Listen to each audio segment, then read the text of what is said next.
Louvado seja nosso Senhor Jesus Cristo, para sempre seja louvado. Bom dia, meu irmão, minha irmã, que é o Padre Daniel, da Paróquia de Santana, em São Joaquim Antônio Carlos. Hoje é dia 15 de abril, segunda-feira. A igreja nos convida a meditar o Evangelho de São João, no capítulo 6, versículos de 22 a 29. Depois que Jesus saciara os 5.000 homens, seus discípulos o viram andando sobre o mar. Dois sinais, dois grandes milagres que Jesus realizou, um próximo ao outro.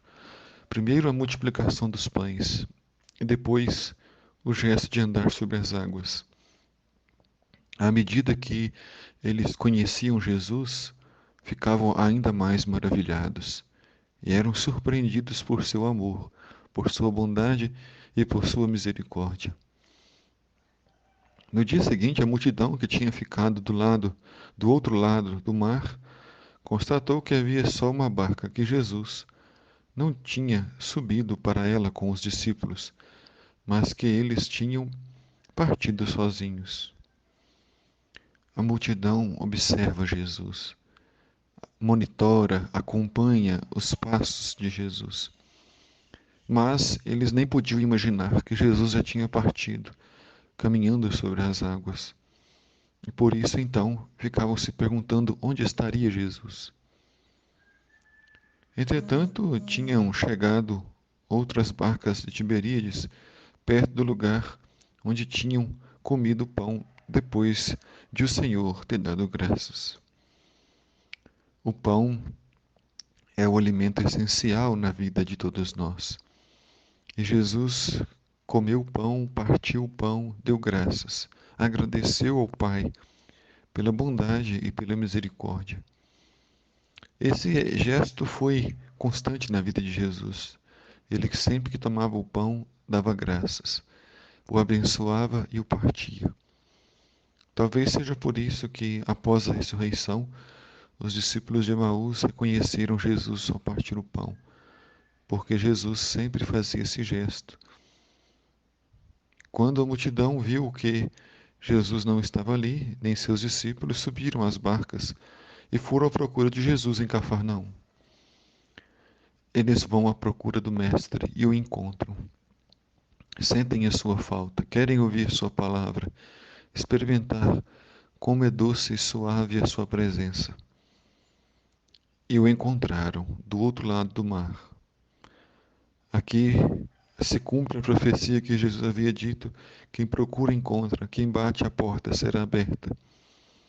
Às vezes, nosso coração sente um pouco, se sente vazio ou sente a ausência de Deus.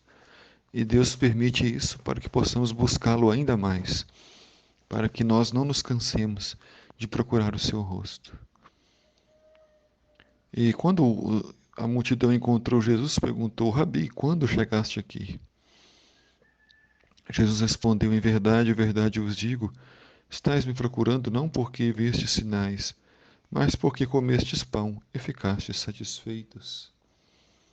Jesus constata que muitos o procuravam com segundas intenções, querendo pão, querendo milagres, querendo somente as coisas de Deus, mas não procuravam a Deus mesmo. E isso pode acontecer na vida de todos nós. Ao invés de procurarmos a Deus, nós queremos as coisas de Deus, coisas materiais, milagres, bênçãos, mas é preciso procurar a Deus por Ele mesmo, por sua salvação, por sua graça e por sua misericórdia, sem procurar benefícios próprios, sem querer benefícios próprios. Por isso Jesus disse: esforçai-vos não pelo alimento que se perde, mas pelo alimento que permanece até a vida eterna, e que o Filho do Homem vos dará.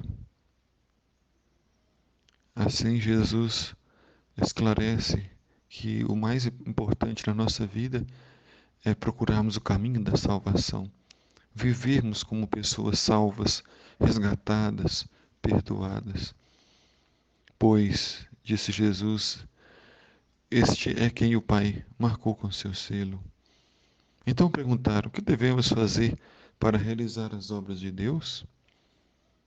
uma pergunta importante: o que devemos fazer? Jesus respondeu: a obra de Deus é que acrediteis naquele que ele enviou. Crer em Jesus, crer na sua palavra.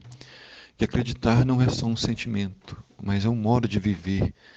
Viver um dia de cada vez. Viver confiantes, viver com alegria, com serviço, com a doação da própria vida. O Senhor esteja convosco, Ele está no meio de nós. Abençoe-vos, Deus Todo-Poderoso, Pai, Filho e Espírito Santo. Amém.